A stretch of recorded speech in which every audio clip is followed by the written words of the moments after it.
Assalamualaikum warahmatullahi wabarakatuh. Selamat pagi, salam sehat untuk kita semuanya. Pada pembelajaran kali ini kita akan membahas tentang tematik kelas 6, tema 6, subtema 2, pembelajaran 6 dengan tema menuju masyarakat sejahtera, subtema membangun masyarakat sejahtera. Bersama saya Bapak Winarto SPD dari SDN 3 Topesari. Adapun dari tujuan pembelajaran ini adalah yang pertama, dengan kegiatan membaca, siswa dapat menjelaskan pentingnya pelaksanaan hak sebagai warga negara. Yang kedua, dengan kegiatan berdiskusi, siswa dapat menuliskan pentingnya melaksanakan hak. Yang ketiga, dengan kegiatan berlatih, siswa dapat menuliskan kalimat utama dan gagasan utama setiap paragraf. Yang keempat, dengan kegiatan menulis, siswa dapat menuliskan pengalamannya dalam melaksanakan hak sebagai warga negara dalam kehidupan sehari-hari. Yang kelima, dengan kegiatan mengamati gerak tari daerah, siswa dapat menunjukkan gerak tari kreasi jenis tunggal dengan cepat. Kemudian yang terakhir, dengan kegiatan berlatih gerak tari kreasi jenis tunggal, siswa dapat memperagakan gerak tari jenis tunggal dengan tepat. Nah, sebelum memulai pelajaran, marilah kita berdoa sesuai dengan ajaran kepercayaan kita masing-masing. Berdoa mulai. Berdoa selesai. Anak-anakku, di masa pandemi seperti sekarang ini, jangan lupa tetap jaga kesehatan dengan menerapkan pola hidup sehat. Jangan lupa juga protokol kesehatan dengan 4M, mencuci tangan dengan sabun, memakai masker, menjaga jarak, dan juga menghindari kerumunan. Semoga kita semua selalu dalam lindungan Tuhan Yang Maha Esa. Nah, anak-anakku, mari kita baca uraian teks berikut. Buku siswa halaman 6, teks kelas 6 halaman 77. Di desa tempat tinggal Beni sedang diadakan pemilihan kepala desa. Beni bertugas menjaga adik di rumah karena ayah dan ibu Beni ikut memilih di balai desa. Ayah dan ibu Beni telah mendapatkan haknya sebagai warga negara Indonesia, yaitu hak mengemukakan pendapat melalui pemilihan kepala desa. Hal ini termasuk jenis hak dalam bidang politik. Sudahkah kamu mendapatkan hakmu sebagai warga negara Indonesia? Nah, setiap warga negara Indonesia memiliki hak mengemukakan pendapat dalam berbagai bentuk. Hak mengemukakan pendapat dalam pemilu ada batasan umur, yaitu setelah usia 17 tahun atau sudah menikah. Nah, bagaimana pengalamanmu dalam melaksanakan hak sebagai warga negara? Nah, anak-anakku, setelah kalian membaca teks tadi, nah, mari kita diskusikan bersama untuk menjawab soal-soal berikut. Yang pertama, apa pentingnya melaksanakan hak melaksanakan hak berdasarkan bacaan di atas? Nah, jadi kalian disuruh membahas atau menjawab bagaimana pentingnya melaksanakan hak. Yang kedua, apa pentingnya melaksanakan hakmu untuk dirimu? Nah, tuliskan jawaban kalian di buku masing-masing ya. Nanti Bapak akan kasih jawabannya di akhir video ini. Nah, selanjutnya anak-anakku, kita masuk ke ayo berlatih. Nah, di situ ada teks yang berjudul mengapa harus melaksanakan hak. Pemenuhan hak warga negara Indonesia berkaitan erat dengan upaya pemerintah Indonesia dalam mencapai tujuan nasional Indonesia. Kamu tentu sudah memahami tujuan nasional Indonesia sebagaimana tercantum dalam pembukaan UUD 45 di alinea keempat. Untuk mencapai tujuan nasional, ditetapkan hak-hak dan kewajiban warga negara Indonesia dalam pasal-pasal Undang-Undang Dasar Republik Indonesia. Hak dan kewajiban warga negara Indonesia hendaknya dilakukan secara seimbang.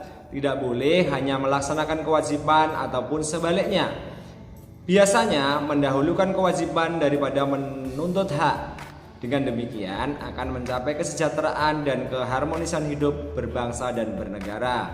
Pelaksanaan hak warga negara Indonesia merupakan hal yang sangat penting. Misalnya pelaksanaan hak dalam pemilu. Pemilu merupakan kegiatan memilih orang untuk mengisi jabatan politik tertentu.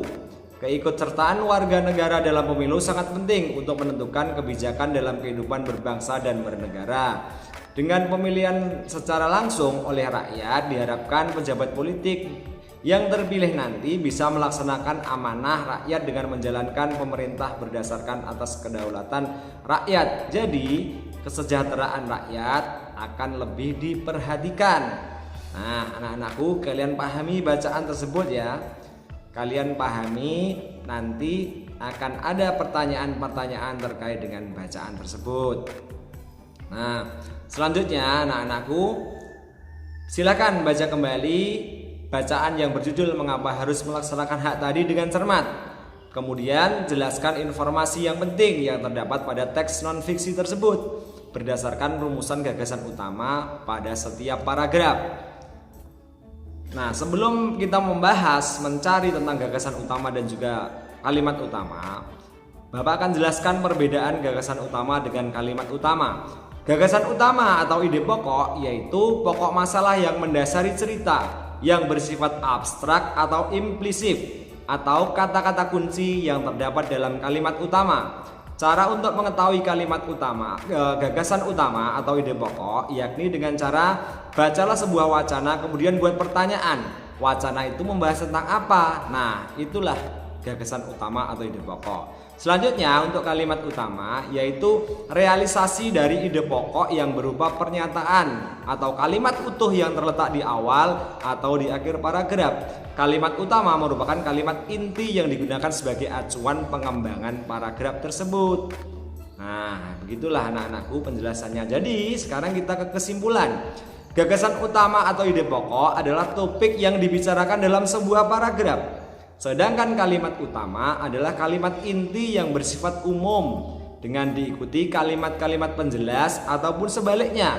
Kalimat-kalimat penjelas dulu baru diikuti kalimat utama. Jadi kalau kalian disuruh mencari kalimat utama, kalian tinggal ambil satu kalimat utuh pada bacaan itu yang menjadi acuan dari paragraf tersebut. Nah, sekarang kita kembali ke materi tentang menjelaskan informasi penting yang terdapat pada teks tersebut. Langkah-langkahnya adalah yang pertama, tuliskan kalimat utama pada setiap paragraf. Yang kedua, tuliskan gagasan utama pada setiap paragraf. Lanjut yang ketiga, tuliskan gagasan utama dari teks non-fiksi berdasarkan gagasan utama setiap paragraf. Yang keempat, tuliskan hasilnya dalam bentuk tabel seperti di bawah ini ya anak-anak. Sekali lagi, nanti jawabannya akan ada di akhir video.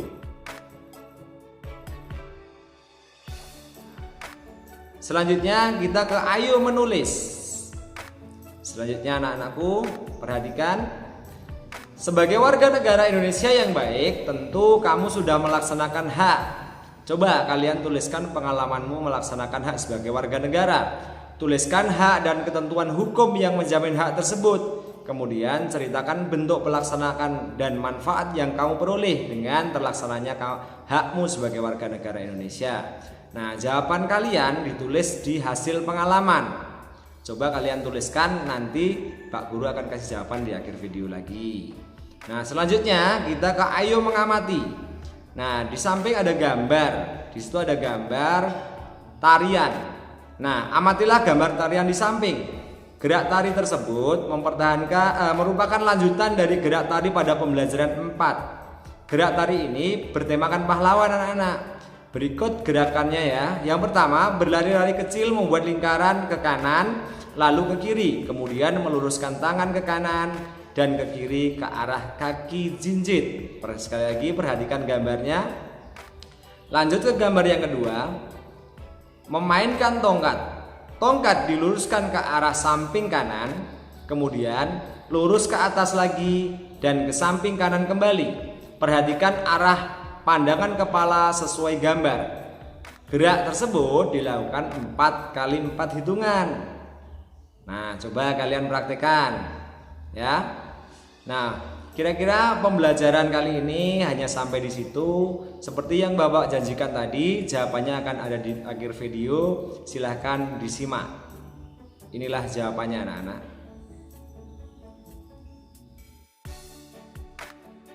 Bisa dipelajari ya. Nah, untuk jawaban yang ayo berlatih, ini dia. Kalimat utama, gagasan utama, dan juga gagasan utama teks non-fiksi. Kalian bisa pelajari juga. Dan yang selanjutnya adalah jawaban ayo menulis terkait dengan bagaimana kalian melaksanakan hak di kehidupan sehari-hari. Kalian pelajari juga. Nah, sekiranya hanya itu pada pembelajaran kali ini. Tetap semangat, salam sehat, jangan lupa jaga kesehatan, dan wassalamualaikum warahmatullahi wabarakatuh.